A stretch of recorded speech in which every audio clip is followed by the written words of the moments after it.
y a Patricia Font, que es la directora, bueno, directora yo creo que mucho más, porque esto lo hablábamos antes de empezar la película, es la que ha permitido, su mano está en todo esto que hemos visto, ¿no?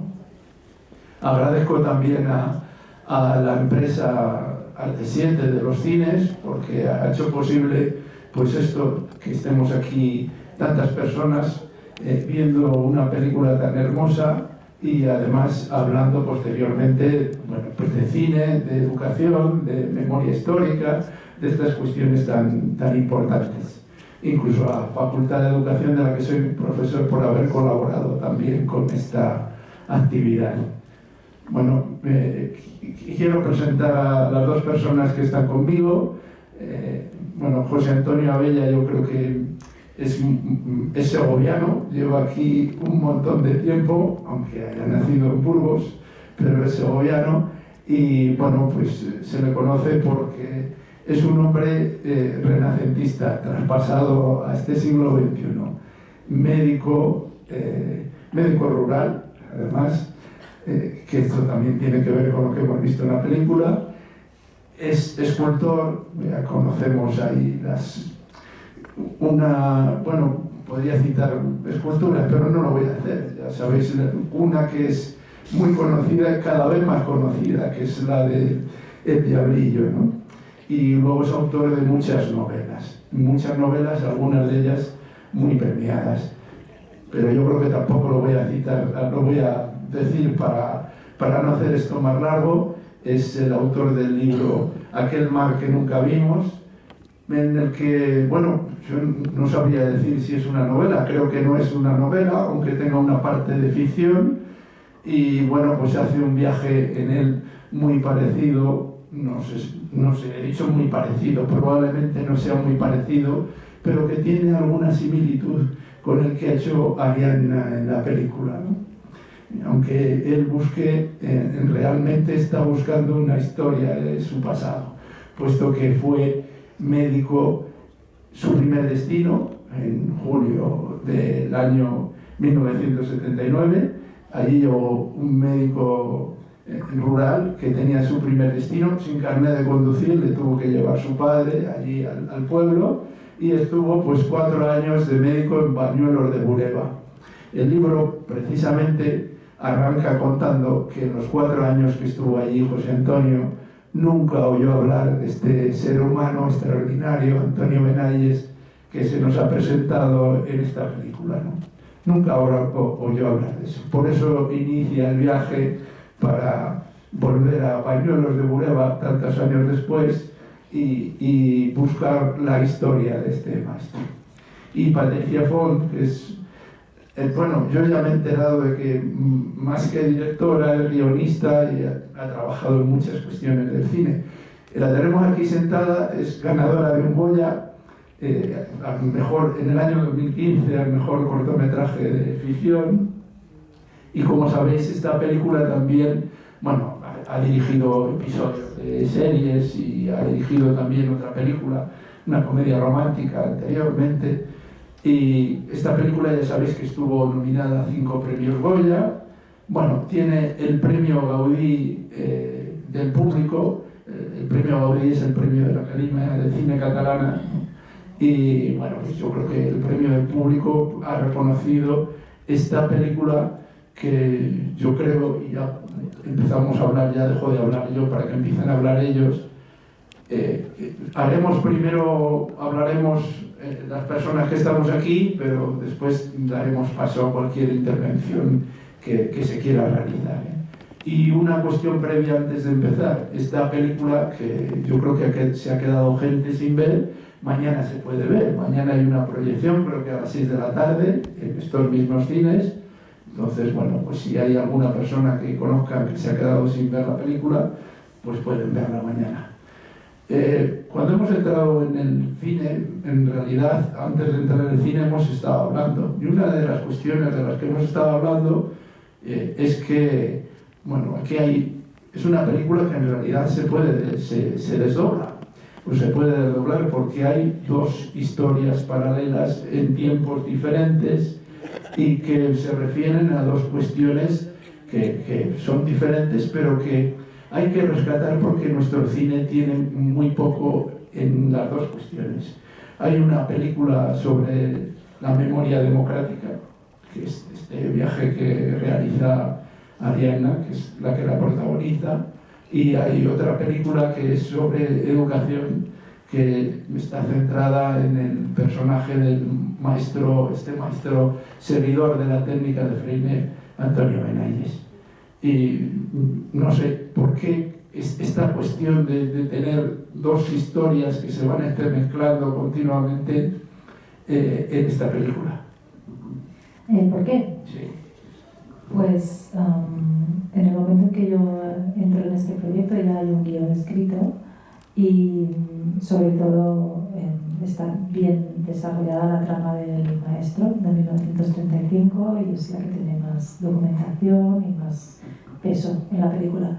Entonces hay solo una breve introducción de una chica que encuentra unos cuadernos, que son los de los niños, y a raíz de eso pues se justifica el salto al pasado para hablar del maestro, pero no había más, no iba a más. Entonces, ¿por qué esta historia creció más?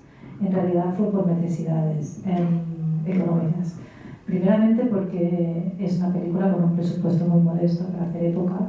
Toda la trama del maestro, siendo época, era más cara y teniendo niños también. Los niños pueden trabajar menos horas, como es lógico, con lo cual nos sale más caro también. Y eliminar partes del pasado y cambiarlas por partes del presente quería decir economizar también la película. Y fue por eso que, por necesidad, buscamos una manera de hacer crecer la trama del presente. Y pensando en ideas, caímos en la cuenta de que era una historia que tenía mucha coherencia y estaba muy justificado tocar el tema de las cosas comunes, el tema de la historia democrática y de histórica, porque estaba justificado y porque además era un tema muy poco tocado en la historia del cine, lamentablemente, y también no sabemos por qué, ¿no? Pero es un tema muy interesante que además hace que la película tenga vigencia, ¿no? Porque nos lleva a la realidad, a la actualidad, ¿no? No es un tema que aún no está solucionado y las heridas siguen abiertas. Y ese es el porqué. Entonces, ese es el porqué de que hay dos películas en una entrelazándose constantemente. Y a raíz de esto fuimos ya desarrollando la trama de Ariadna. Cuando he leído en internet, vamos a mirar documentación sobre entrevistas que te habían realizado, no sé, sobre tu grado de conocimiento de esta historia previamente, sobre el grado de conocimiento que tenías de la historia del maestro Benayes y esta cuestión. No habías llegado, antes de que te propusieran hacer el proyecto, no sé cuál era el grado de conocimiento que tenías. Ninguno. No conocía al maestro yo. En parte me fue muy bien, porque a mí Paco Escribano, el productor de la película y autor de la novela en la que se basa, me dio un guión y no me contó nada, y ni me dijo ni que eran hechos reales, me dijo, toma, léete esto a ver qué te parece. Y eso me dio, esa inocencia, ¿no? Ese no saber nada, me permitió viajar sin saber dónde iba. Y viviendo pues todos los giros y sobre todo viviendo un final que no me esperaba, ¿no? Con la muerte del maestro. Lo viví de tal manera que la primera lectura de un guión es igual que la primera vez que lees un libro o que ves una película. Es la que te impacta. Luego puedes revisarlo, pero ya lo has visto. Y esa primera lectura es muy importante porque es esa sensación, ese motor el que te mueve a explicar esa historia y el que cuando ya lo has visto 500.000 veces, que esto pasa, es gracias a poder revivir la primera vez que te pones en los ojos de un espectador, ¿no? Y es muy importante.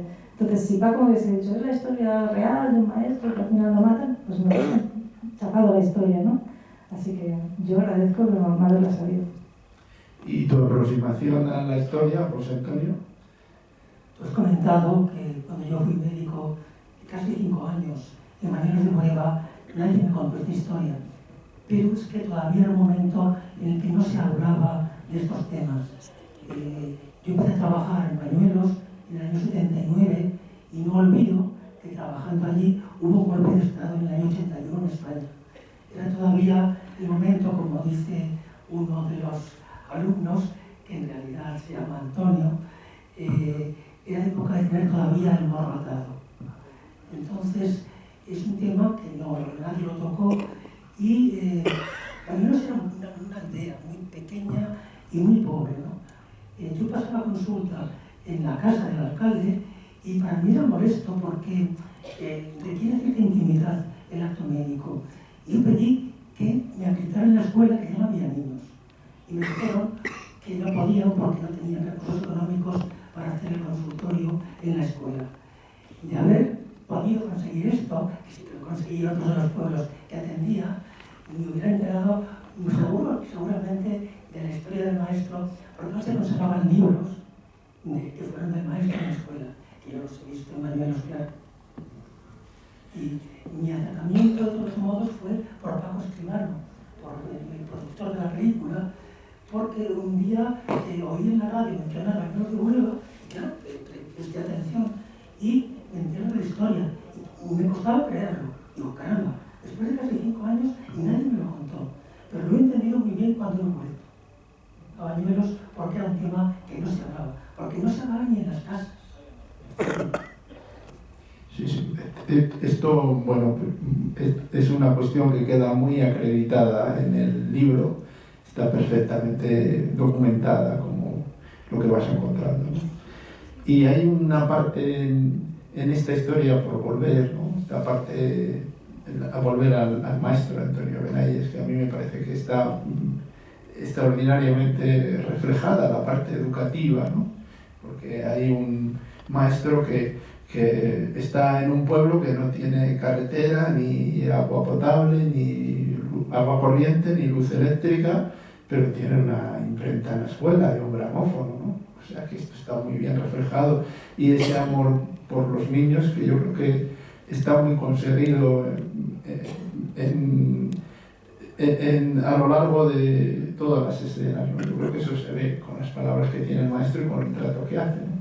Me parece que es un tratamiento que se hace en la película que es estupendamente educativo. No sé si eso ha sido fácil, si tú tienes alguna relación con la educación, Patricia, y trabajar con los niños para que se vea también ese movimiento, ¿no? Bueno, poder retratar lo más fidedigno posible y con rigurosidad histórica ha sido gracias a la documentación, ¿no? que yo tenía, por suerte, a mi alrededor, comenzando por José Antonio, le podía preguntar muchas cosas, siguiendo por el mismo Paco Escribano, que era mi productor y estaba a mi lado en el rodaje y sabía tantas cosas también, o Sergi de Bernat, que también nos ayudó muchísimo. Entonces, pequeñas dudas que teníamos las podemos consultar muy rápidamente, y eso era un lujo, ¿no? A todos los niveles. Yo en concreto no tengo, tengo una tía que es maestra, que se ha jubilado ya, y en ese aspecto sí que tengo alguien de la familia conectado con el tema, pero no lo suficiente, no tiene nada que ver, ¿no? Con el Freinet. Pero sí que estuvimos pues bien asesorados para que todo esto tuviese realidad. Y luego a nivel de los niños, trabajar con niños es otra cosa que es delicada en el cine, es por lo que decía antes, para empezar, ¿no? Como son niños, trabajan menos horas, y como son niños hay que tener en cuenta, tal como decía el maestro, que los niños tienen que ser niños y hay que hacerlo diferente, no se pueden dirigir igual que a los adultos. Hay una dosis de tener flexibilidad, de tener paciencia, cariño, respeto, muy importante para que estén cómodos, para que den lo mejor de sí, y es algo que esto es fruto del trabajo en equipo, porque yo pues conté con mucha gente para que esto funcionase también. Primero una coach, que es una figura muy importante para dirigir a los niños y cuidarlos, pero también pues el equipo de dirección, el equipo de producción, los padres de los niños que estaban en rodaje, ¿no? Es un ambiente que se tiene que crear para que todo esto salga, ¿no? como se ve. En el libro de José Antonio Abella, que el mal que nunca vimos, que a mí me gustaría voy a hacerte una pregunta, pero previamente quiero hacerte otra, ¿no? que explicases el título, este título de Aquel mar que nunca vimos. Sí, bueno, pues yo creo que es fácil de entenderlo. El mar es una alegoría de lo que está más allá, de lo que está más allá de esas fronteras cerradas en un pequeño pueblo de Castilla. Y ese mar que no vimos es que realmente no lo vieron los que fueron alumnos de Benalles y luego mis pacientes.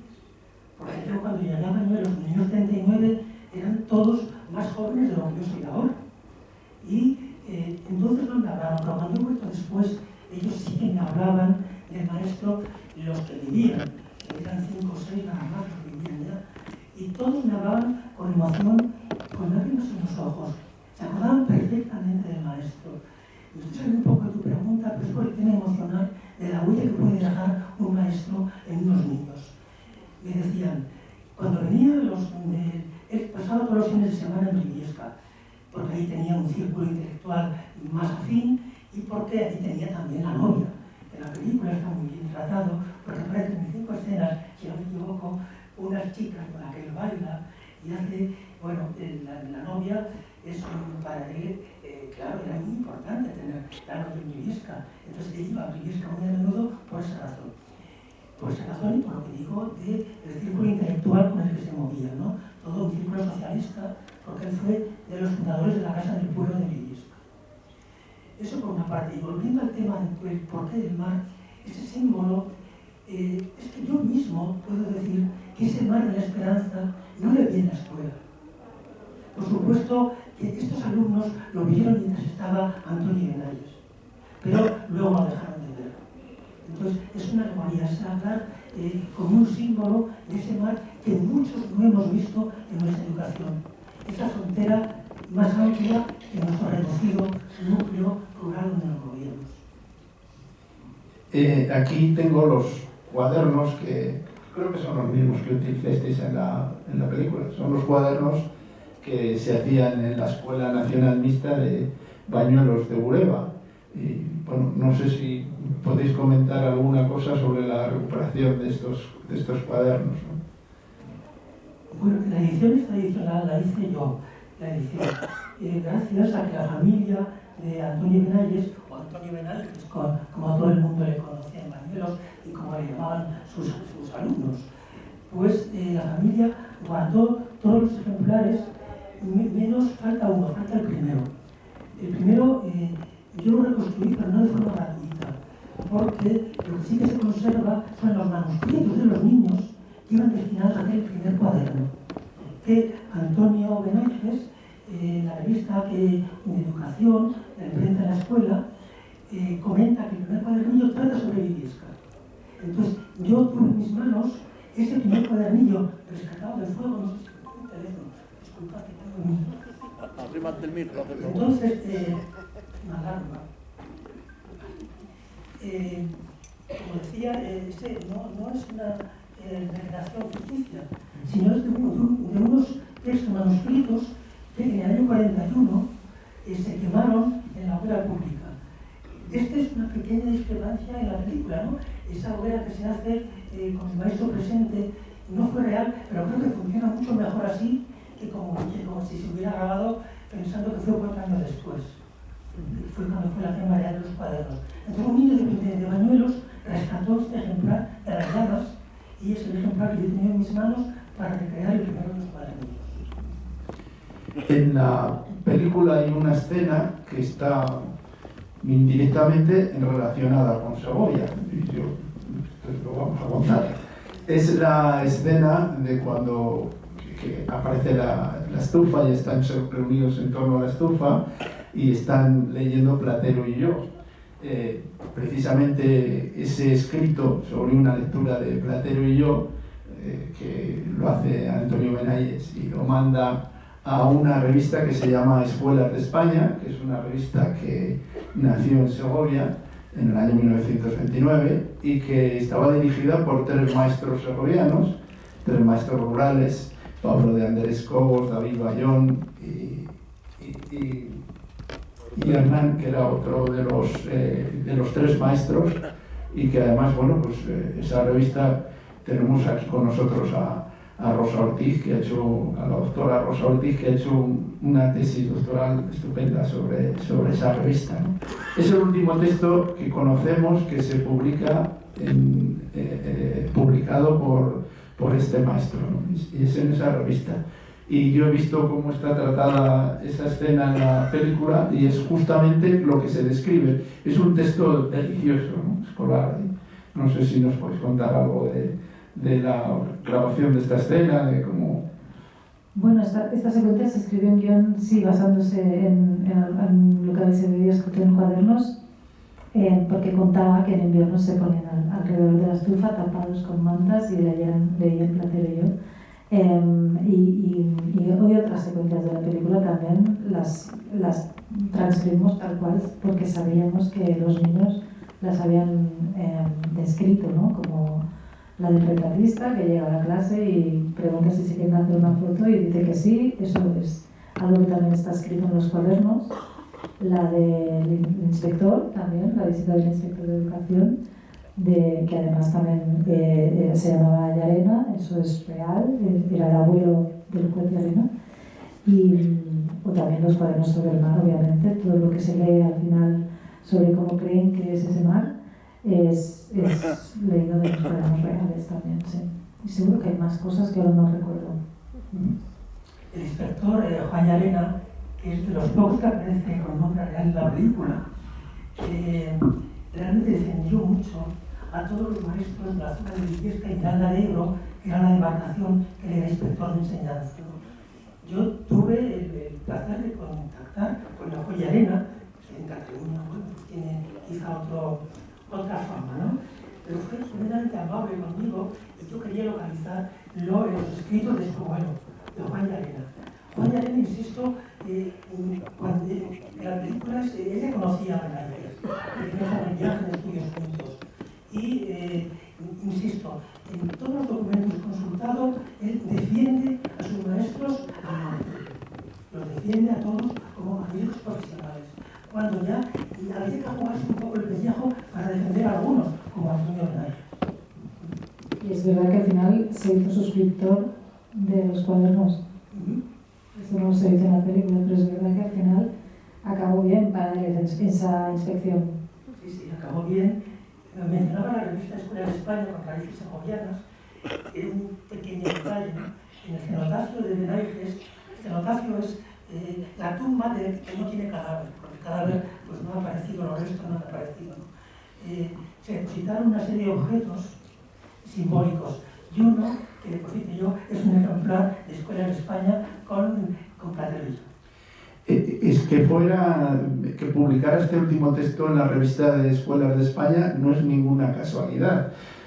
Yo quiero señalar aquí, bueno, aquí hay personas que estamos descubriendo el pasado educativo en la Edad de Plata, que se llama este primer tercio del siglo XX, hasta que llega a la Guerra Civil, y la educación en Segovia pues no tiene el movimiento Freinet aquí, pero sí tiene pues, una extraordinaria relevancia. Tiene un movimiento renovador extraordinario en la provincia de Segovia. Lo hemos empezado a conocer gracias a las investigaciones que hicieron Carlos de Dueñas y Lola Grimao, que Carlos también está aquí presente con nosotros, ¿no? De ahí saldrían también historias educativas, desde luego extraordinarias, que hubo en ese primer tercio del siglo XX en Segovia, que es muy desconocido, ¿no? Pero yo creo que cada día va a ser más conocido, ¿no? En tu libro también hay una descripción muy grande de la pedagogía que hacía Antonio Benavides, porque sí que has profundizado en cómo era esa educación, y además está la valoración que se hacía del maestro, ¿no?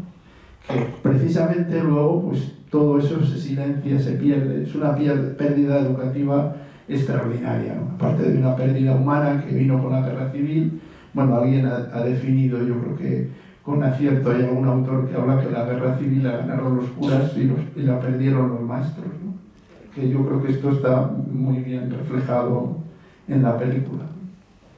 No sé si estáis de acuerdo con eso. Cualquiera. Bueno, yo creo que la película refleja muy bien el espíritu. Una película hay que entender que es una película y que no puede ser un documento histórico, no es un documental. Entonces la película, yo cuando la vi me emocioné la película porque la vi con miedo. Ya había revisado varios guiones, pero creo que la película tiene muchos aciertos y el principal es que es muy fiel al espíritu. Quizá algunos pequeños detalles están cambiados, pero eso pasa en todas las películas, ¿no? Pero es esa fidelidad al espíritu educativo, que se ve esa escena maravillosa que tiene con la mujer que le ayuda en casa, ¿no? Cuando habla del respeto al niño, de que al niño no hay que hacer nombre prematuro como se hacía siempre y como casi se nos ha hecho a nosotros. Querían tener ya un hombre pequeñito en casa y no, creo que ese espíritu que se ve muy bien en esa escena es maravillosa, ¿no?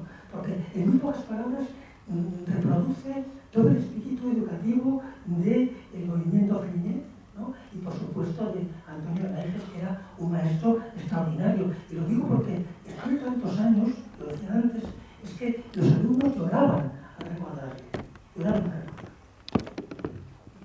Esas palabras que mencionas sobre la cena realmente eran escritas por el maestro.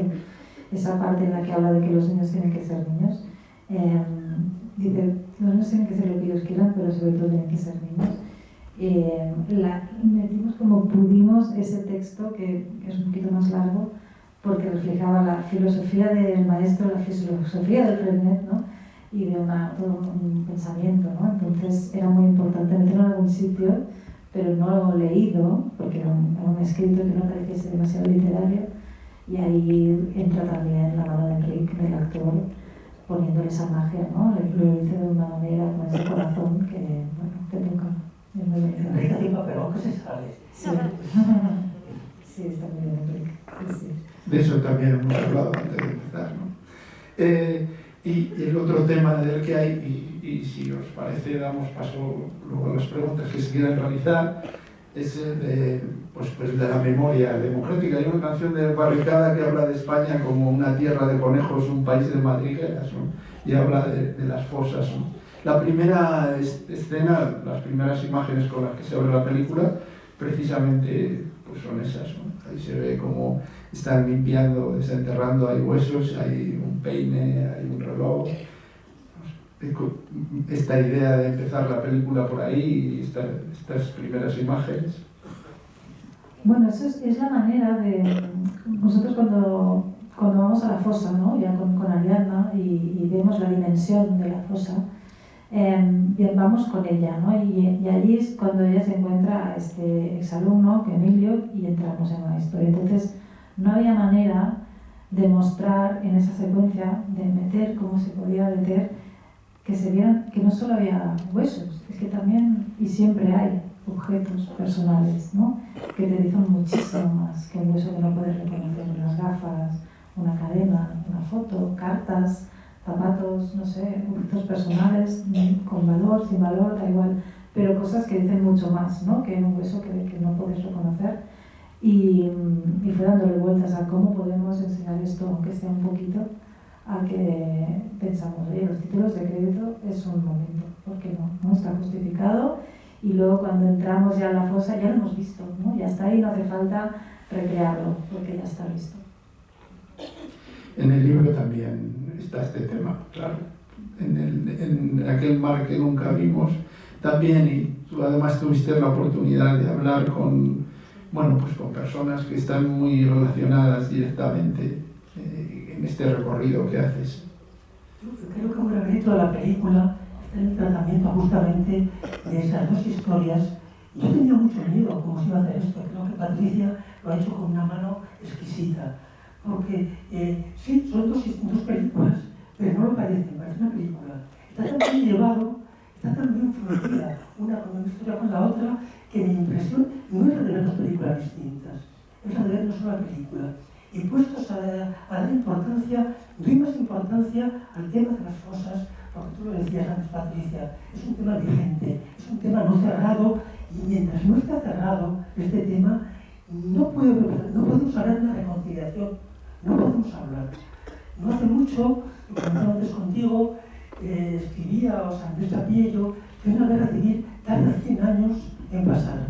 Lo escribí en una revista literaria. Yo dije, bueno, en España 150 por lo menos. O sea, y es que es así, o sea, es un tema muy importante. La historia del maestro es muy bonita, pero la historia de las cosas que cuentas muy bien, es necesaria. Gracias.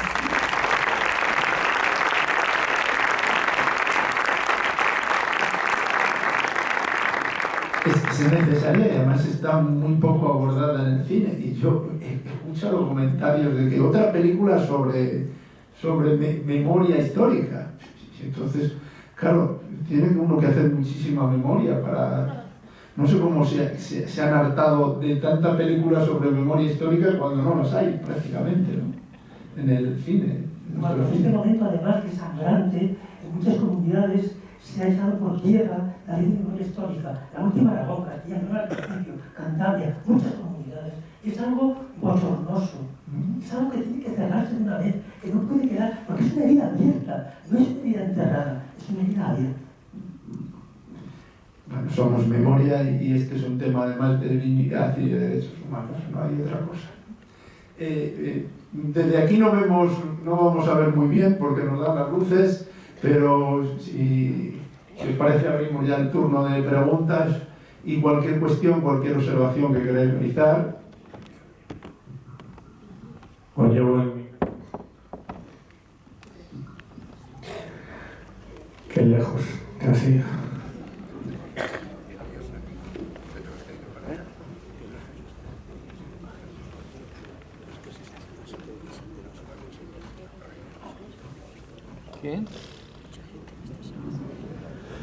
Muchas gracias. Quería hacer dos aportaciones. Esta mañana me ha sorprendido las noticias en la cadena SER, porque han firmado un acuerdo de colaboración el Foro de la Memoria de Salamanca y la Iglesia Evangélica Reformada Episcopal para buscar los restos de otro maestro salmantino, Atilano Coco. Entonces, pues, se me ha puesto una sonrisa de oreja a oreja, ¿no? Al oír esa noticia, ¿no? Atilano Coco es conocido sobre todo por la película que habla de Miguel de Unamuno, es ese pastor que es fusilado y que todavía no se han encontrado sus restos. Y la otra aportación es, hace unos años estuve en Navaluenga tratando de buscar información sobre los restos de otro represaliado que habían matado el día 6 de octubre de 1936 en Navaluenga. Y conseguí hablar con un hombre que tenía 13 años en la época que mataron a Gabriel Sánchez. Y cuando hablé con él, me dijo que le conocía, que había estado en sus reuniones. Y cuando le pregunté cuál era su nombre y apellidos, su semblante se quedó totalmente pálido. Y empezó a temblar. Y estoy hablando del año 2003. El miedo que en 1979 nos ha hablado Abella, que se mascaba en el pueblo, pues años después todavía se seguía mascando, ¿no? Y para que cierre, las heridas tienen que curar primero, no se pueden simplemente tapar.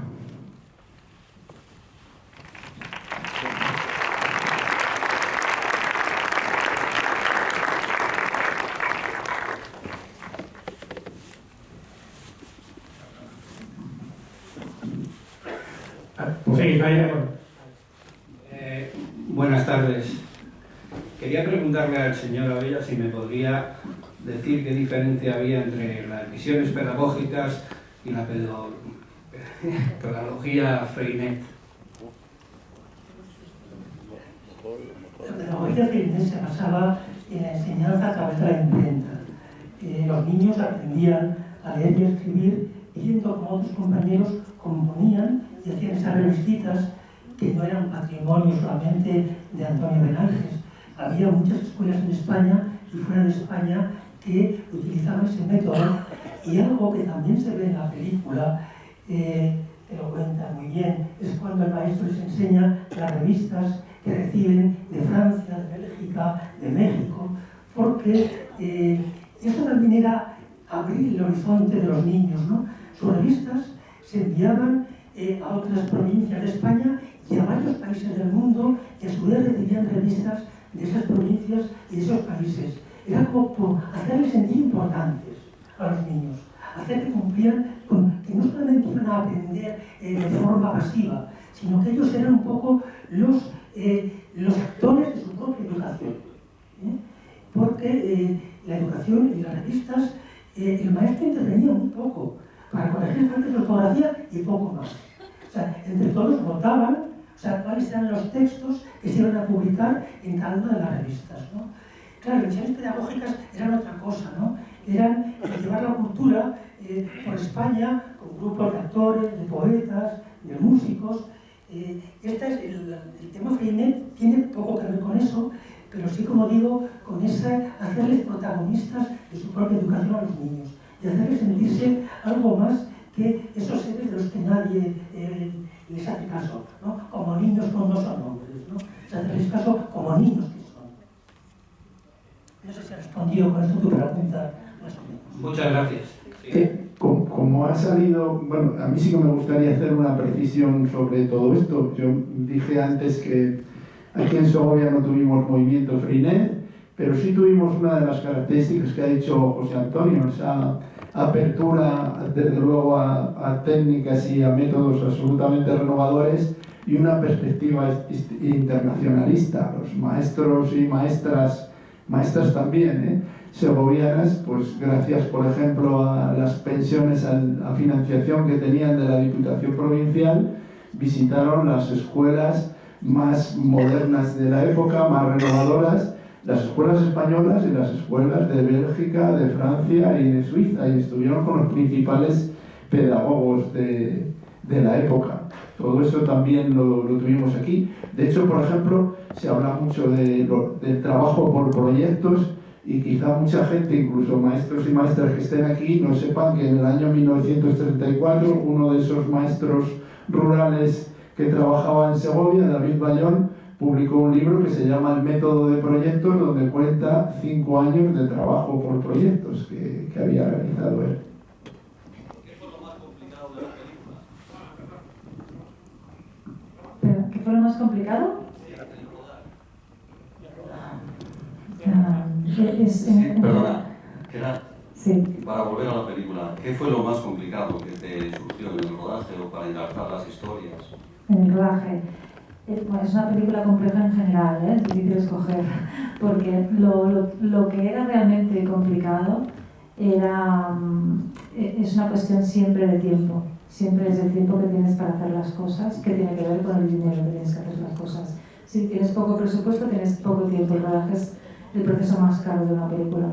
Entonces, lo que pasa en esta situación en la que tienes mucho por contar en poco tiempo y además los factores no van a favor, que son niños, que quiere decir necesitas más tiempo, y época, que quiere decir necesitas más dinero porque no puedes enseñarlo todo, no puedes intervenir en todas las calles de todo el pueblo, solo tienes acotados los espacios, pues que tienes que buscar soluciones creativas constantemente, ¿no? Que, en todos los sentidos, desde guión en saber cómo contar las secuencias en menos tiempo y con menos recursos, hasta realización pura de cámara, es decir, hacer menos planos y planos mucho más acotados, ¿no? Entonces la dificultad, no diría, lo más difícil fue una cosa, no, la dificultad fue esta manera de trabajar, cómo explicar una historia que en realidad necesitaba, bueno, podía ser muy grande, cómo hacerla explicándola en pequeño y no perder lo importante, ¿no? Ese espíritu y ese mensaje que queríamos contar. Estáis viendo una peli que al final no es tan consciente, pero al final si te paras a pensar, has visto que era todo muy pequeño.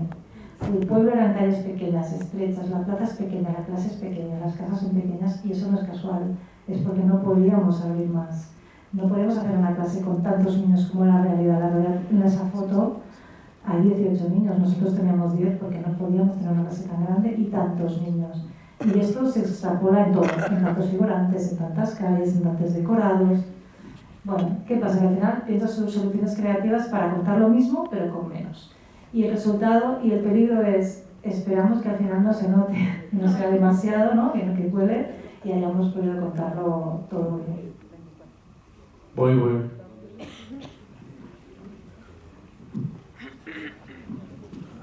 Luis, de algo en estos Sí, interludios.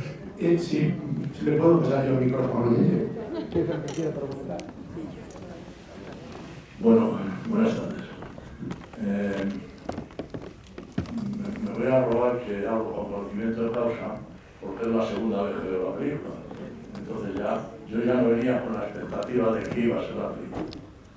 Pero la primera vez que la vi fue gracias a la invitación de la universidad en la proyección aquella que hubo.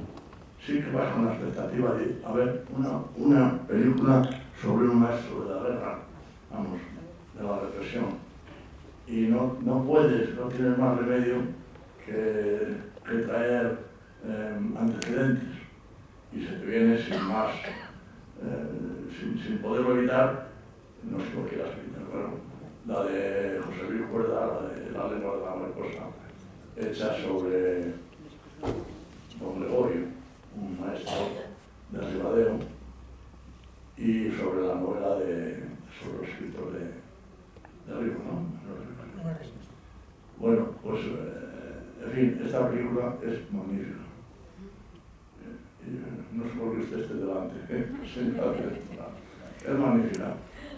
Yo tenía, en mi ranking personal, la tenía como primero La lengua de la mariposa, entre otras cosas porque con el tanto Gregorio, de verdad, me unía ciertos lazos, bueno, era mi tío. En realidad tío de Palma de mi mujer. Pero sin embargo, en mi ranking ya tengo nueva primera opción. Muchas gracias. Muchas gracias, es un honor, es muy bonito. Decir que es una peli que tenemos muy presente en La lengua de las mariposas. Mucha gente en estos colegios nos la recuerda porque obviamente pues tiene mucho en común y así fue desde el principio, desde el guión. Sabíamos que era necesario no tener sensación de que estábamos contando la misma historia con otro nombre y aportar más cosas, ¿no? También por eso era importante que creciera esta trama del presente que aportaba una dimensión más. Pero sí, con todo el respeto hacia La lengua de las mariposas, que es una película maravillosa. Quiero puntualizar una cosa, una diferencia que a mí me parece muy importante entre La lengua de las mariposas y esta película, y es el final. El final de La lengua de las mariposas es descorazonador. Ese niño que era tan buen alumno, tan querido por el maestro, y al revés también el maestro querido por el niño, acaba la película con un insulto. El niño se mimetiza con esa parte de la población, o sea, de ultraderecha, fascista, y cuando el maestro está en el camión le grita con odio en los ojos, odio que el acogido de sus mayores, le grita "espitrompo", que es un insulto terrible, que por cierto no está en la novela de Manuel Rivas, pero en la película sí, y es realmente un final demoledor. En esta película, sin embargo, los niños se les caen las lágrimas. A Josefina se le caen las lágrimas y ha sido la alumna más reticente de todas. Y eso me parece mucho más esperanzador que el final de La lengua de las mariposas. A mí me reconforta mucho más y me parece más real. Alumnos que han seguido queriendo y no olvidando que no hablaran de su maestro, es lógico que lloren cuando ven en la película la detención.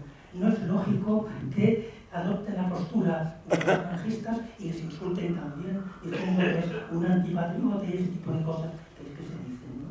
Entonces, para mí, yo estoy con Diego. Tengo para ir en el ranking y supera la Gracias, pero no hay que comparar, son dos pelis que tienen que convivir. Gracias.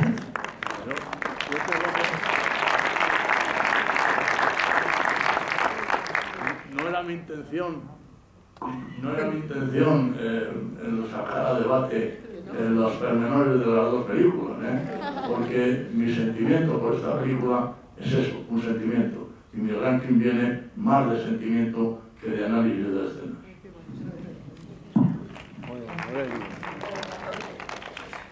Bueno, yo quería agradecer a la directora la película, que me parece una preciosidad, y sobre todo que haya tratado el tema de los desaparecidos.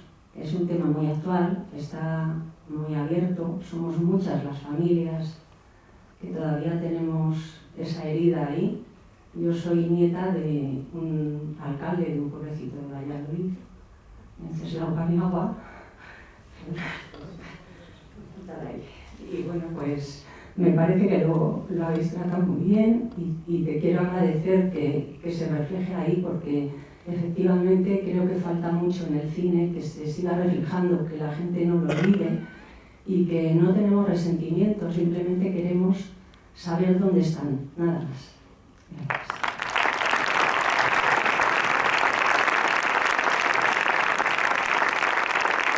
Muchas gracias. Es precisamente esto lo que queríamos hacer, ¿no? Reflejar esta realidad que está aquí, ¿no? Y que me la encuentro cada vez que paso la película. Siempre hay alguien y más de una persona que tiene a alguien desaparecido buscando. Y para ello quiero recordar a Miguel Ángel Martínez Movilla, que también nos ayudó mucho, nos inspiró mucho para escribir este trama, que fue el que buscando a su abuelo fue el responsable de conseguir que se exhumase la fosa de la Pedraja gracias a su tesón y a muchos años, ¿no? de energía y de búsqueda. Dinero y todo, sí. De su bolsillo. Sí. Es más, a mí me contaba Miguel Ángel algo que me parecía de marcianos. O sea, se le imputó por un delito ecológico por arrancar un pino, un plantón de pino que estaba en la fosa. O sea, él se le denunció por esa razón. O sea, eran todo impedimentos para buscar. La fosa, además, que tú lo sabes, se excavó accidentalmente al hacer un camino y se encontraron los huesos, y además se sabe en qué año fue, porque apareció con los huesos el envoltorio de una chocolatina. Esos huesos se tiraron a un vertedero, nadie hizo ni caso. Hasta que Miguel Ángel no insistió y él insistió, él pagó a las excavadoras, pagó todo. O sea, sin ningún tipo de ayuda. Sí, y bueno, fuimos con él, pues ya también te conocí a ti, que fuimos a la fosa como está hoy en día, nos explicó toda su periplo para encontrar a su abuelo, que él tiene un final feliz, él lo encontró, ¿no? Que no es lo normal. Así que fue una gran inspiración para toda esta trama del presente, que al final representa a todo este colectivo, ¿no? A muchísima gente. Querría hacer una pregunta y dos observaciones. La pregunta se refiere al lugar donde ha sido rodada la película. ¿Es Bañuelos o probablemente sea otro sitio? No lo sé, yo no he estado en Bañuelos. Y las observaciones son, la primera, relativas a la película, dos hallazgos interesantes que a mí me han gustado mucho de Patricia Ford. El primero es cómo ha relacionado la muerte con la vida, puesto que donde hay una excavación se están buscando huesos de personas que han desaparecido, personas que están muertas, pero quienes buscan en esos restos no son personas obsesionadas por la muerte, sino todo lo contrario. Precisamente la directora de excavaciones está embarazada. Es decir, que es la antítesis entre lo que murió y lo que va a venir, lo que van a hacer. Eso a mí me ha aportado optimismo a la hora de contemplar esa escena. Y la otro hallazgo que a mí me ha parecido interesante también es, en un momento dado de la película, más hacia el final, aparece un fundido entre dos mares. El mar de Castilla, que está hecho de tierra y que parece que nos aplasta contra el suelo como un templo románico, y sobre él el mar real, el mar hecho de agua, que al igual que un templo gótico nos eleva hacia arriba, hacia las alturas, y de hecho muchas veces cuando contemplamos el mar no vemos la línea del horizonte. Y me ha gustado porque yo creo que la metáfora de la que habló José Antonio Abella está contenida ahí, es decir, el mar que los niños no han visto es un mundo sin horizontes donde puedan abrirse a la vida, y lo que encuentran es ese mar castellano cerrado, sobre todo en esa época de conservadurismo extremo, y que en lugar de hacernos volar nos aplasta contra la tierra como los pies de la estatua del pastor, que también es obra de José Antonio Abella. Felicito a la directora por esos dos hallazgos y le reitero mi pregunta sobre el lugar donde ha sido rodada la película. Y muchas gracias por esta magnífica película que me ha hecho disfrutar. Muchas gracias. Gracias. Respecto a las localizaciones, los únicos sitios realmente rodados en Burgos son el archivo de Burgos, la biblioteca donde está Ariadna. Todos esos paisajes que vemos increíbles cuando está en el coche conduciendo, eso es la comarca de la Bureba. El mirador donde se produce esta ejecución, que es Salinillas de Bureba, que es un paisaje increíble. Y se llega a ver la entrada de Bañuelos de Bureba, y un cartel que pone Bañuelos es real, es el de Bañuelos. Pero una vez ya vamos dentro del pueblo, es otro pueblo, no es el real. Primero de todo por problemas económicos, volvemos a lo de siempre. Somos una producción catalana, somos todos de Cataluña, y rodar fuera es un esfuerzo económico muy grande que no nos podemos permitir, sumado al hecho de que en estos momentos Bañuelos de Bureba es un pueblo que está medio derruido, hay muchas casas que se caen y que fuimos por supuesto a verlo para ver si se podía rodar, porque sí merecía la pena, había que hacer el esfuerzo, pero no podemos reconstruir todas esas partes, ¿no? Necesitamos un pueblo con vida, no un pueblo abandonado. Así que todo iba a la contra de poder ir allí, porque además el acceso no es fácil. No teníamos circulación fácil de Barcelona a Bañuelos, ¿no? No había algo rápido tampoco. Es que ni tan solo van bien los vuelos ni los trenes, era como todo muy complicado. Así que buscamos equivalentes siempre más cerca de casa por Cataluña. El pueblo de Bañuelos es Mura, un pueblo catalán pequeñito, muy bonito. Pero luego, por ejemplo, la clase se rodó en una masía que estaba en otro pueblo. Esto lo hacemos mucho en cine, ya lo sabéis, se falsean mucho los espacios y al final se han rodado en muchas partes. El río está en Huelva, que no tiene nada que ver con Mura tampoco, y hemos hecho un puzzle, ¿no? Esto se hace también, bueno, por un lado por necesidades de producción y otro por de guión, ¿no? Porque no tenemos un edificio que se iba de escuela en el pueblo donde vamos a rodar, pues tenemos que buscarlo en otro sitio. No tenemos dinero para hacer decorados, pues hay que buscar casas reales en otros sitios, es por eso. Y luego muchas gracias por mencionar esta transición del mar. Es una transición muy pensada, que para mí me gusta mucho, estoy muy orgullosa por lo que quiere decir, por cómo ha quedado estéticamente, y no fue fácil conseguirla, ¿no? Es conseguirla en el horizonte de la misma, bueno, porque no hay efectos especiales, ahí esto está rodado todo así. Así que cuando la gente lo ve y lo recibe como tú querías, la verdad es que es muy reconfortante. Gracias. Gracias. Yo quería agradecerle con infinito cariño el que nos haya permitido ver esta película. Yo quería preguntar también si los supervivientes, el abuelo de Ariadna y la hija del alcalde, Josefina, creo que se llamaba, si no recuerdo mal, ¿son reales? O sea, ¿son supervivientes reales con los que aparecen en la película? Y si es así, puesto que tenemos un médico, autor del libro, los dos personajes han perdido la memoria. ¿Es posible que a fuerza de no querer recordar uno acabe hiriendo el recuerdo y la memoria? Los personajes están inspirados en lo que se puede leer en los cuadernos, ¿no? Por ejemplo, una niña que dibuja muy bien, existió.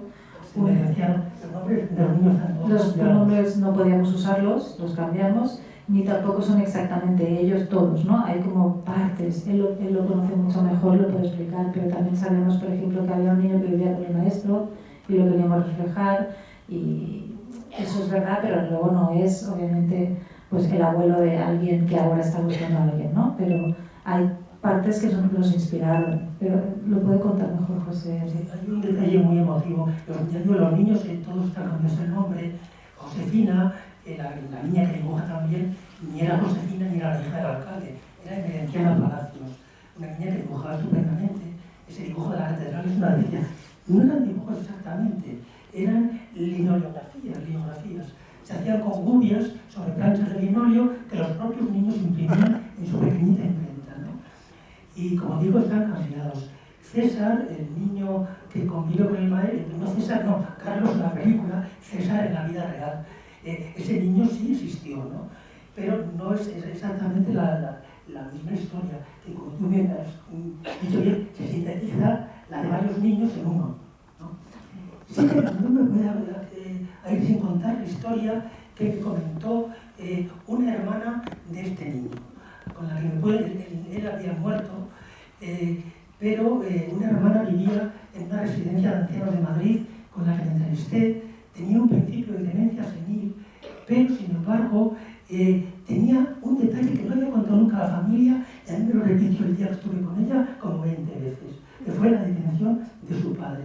Su padre era muy amigo de Antonio Benaifes y compañero de la agrupación socialista de Briviesca. Entonces, ella me comentó, ya tenía 13 años cuando detuvieron a su padre, 12 o 13 años.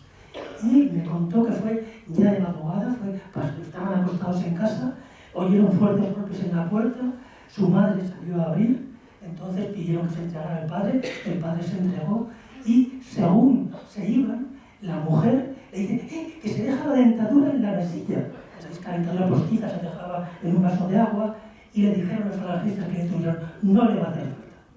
Esto me lo contó como 20 veces, con lágrimas en los ojos, esa hija de ese hombre detenido, ¿no? Una historia muy interesante, también centrada en esta familia. Era una familia con ciertos posibles. Tenían coche, tener coche en el año 36, no todas las familias lo tenían. Era un comerciante de telas, el padre, ¿no? Y de tener una vida más o menos holgada, al cabo de unos meses esta mujer tiene que llevar a sus hijos, que eran bastantes, a la inclusa de Burgos.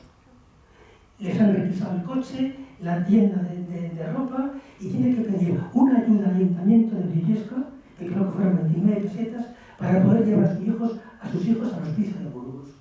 Porque luego había un tribunal de responsabilidades políticas, que es un tema que tampoco se toca habitualmente, que se incautaban los bienes de la gente que había considerado traidores, ¿no? O sea, al movimiento de la patria. Y esta familia, digo, de tener un coche, de tener que pedir una limosna al ayuntamiento para llevar a sus hijos al hospicio. Es dramático. ¿Más preguntas? Yo quería hacer, aparte de agradeceros otra vez una pregunta para cada uno y recordar a la gente que luego José Antonio va a firmar los libros que tenemos ahí a la derecha de la librería diagonal. Bueno, Patricia, agradecerte que hayas venido desde Barcelona, y una pregunta, porque hay un tema que se ve ahí en la película, es ese contraste cultural de una persona que llega desde Cataluña, al interior de Castilla, y yo te pregunto si 80 años después, a la hora de ponerte a hacer la película, pesó eso también a la hora de buscar localizaciones, todas esas historias que has contado. Y luego a José Antonio le quería preguntar una cosa, porque a mí personalmente me ha recordado cuando tú te enteras que pasan todas aquellas cosas en este pueblo y que nadie te dijera nada, hay un primer sentimiento como de rabia hacia esa gente, te lo digo por las investigaciones que hacemos a día de hoy, por ejemplo, con los adoquines, los Stoppelsteiners que hemos hecho aquí en Segovia. Te sale de primeras ese sentimiento de rabia, que luego, claro, luego lo racionalizas, y era saber si a ti también te apareció ese sentimiento. Vale, perdona. La pregunta es si me pesaba a la hora de localizar el hecho de que él... No, a la hora de plantearte a venir a rodar, pues eso, a un lugar de Burgos y con todas las connotaciones políticas que tenemos aquí todavía. No. El peso fue las limitaciones económicas. Bueno, en ningún momento nadie me ha parado. Yo tengo la suerte también, pero no nos han censurado en el rodaje. Pueden no habernos ayudado a nivel de subvenciones municipales que no hemos recibido, por ejemplo, y nos hubiese ido bien, pero no, a nivel creativo no nos han parado nadie, por suerte. Es más, el Ayuntamiento de Briviesca tiene participación en la película y nos ayudó dentro de lo que podía, era poco, pero ahí está, y por eso sale Briviesca en la Plaza Mayor. No, para mí lo importante, la premisa importante siempre fue fidelidad, rigurosidad histórica, fidelidad con la realidad, intentar ficcionar solo lo necesario. Por tanto, si podemos rodar allí, lo damos allí, y si no se puede, no se puede, pero lo intentamos, ¿no? Y eso fue lo principal. Yo puedo asegurar que el productor, Agustín, hizo todo lo posible por rodar en Burgos. O sea, me consta, yo estuve con él, me escribí muchas veces con él. Lo que pasa es que ni la Diputación de Burgos, ni la Junta de Castilla y León, donde él pidió si había algún tipo de ayuda, subvenciones, no hubo ni un euro. Entonces, claro, eso, tú lo comentabas, el tema económico es una película muy importante, ¿no? Entonces, no hubo ayudas más que el Ayuntamiento de Briviesca, por parte de Castilla y León. Exactamente. Entonces, claro, y el Ayuntamiento de Briviesca, yo tengo que pensar que fue modesta. Sí, muy modesta, sí. Entonces, por eso rodaron en Cataluña. No porque la intención no fuera rodar de hecho, estuvimos recorriendo varios pueblos de la Hueva donde se podría intentar rodar. Sí, lo son pueblos muy estropeados por la ruina y por la reconstrucción. Hay casas demasiado nuevas, hay demasiadas puertas verdes de garajes. Es muy complicado rodar y que parezca un ambiente del año 36. Claro, necesitas muchas cosas para que esto cuele, y cuando además no tienes efectos especiales para poner, ¿no? Tiene que servir muy de la realidad. Con respecto al tema de la rabia que decías, yo no sentí rabia, no, pero sentí perplejidad. Me sentí extrañado, digo, caramba, si yo estaba allí casi 5 años y me llevaban muy bien con la gente y nadie lo mencionó. Claro, en cuanto piensas un poco te das cuenta por qué, ¿no? Antes lo decía, era el año 79, en el 81 hubo un golpe de Estado, no lo olvidemos, que por fortuna no triunfó. O sea, el que hubiera abierto la boca antes, a lo mejor había tenido problemas. Entonces, digo, rabia yo no tuve, pero perplejidad mucha. ¿Cómo no me han contado esta historia? Esta historia la tenía que haber sabido con 25 años, cuando estaba allí.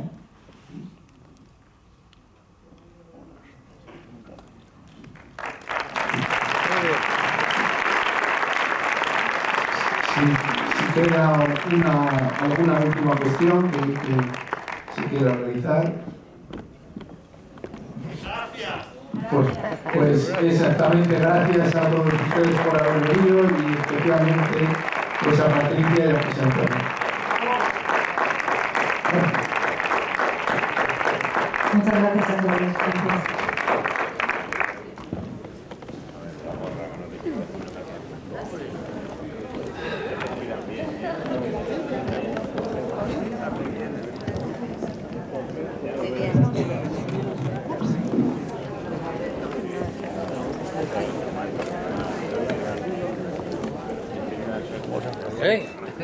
¿Qué tal?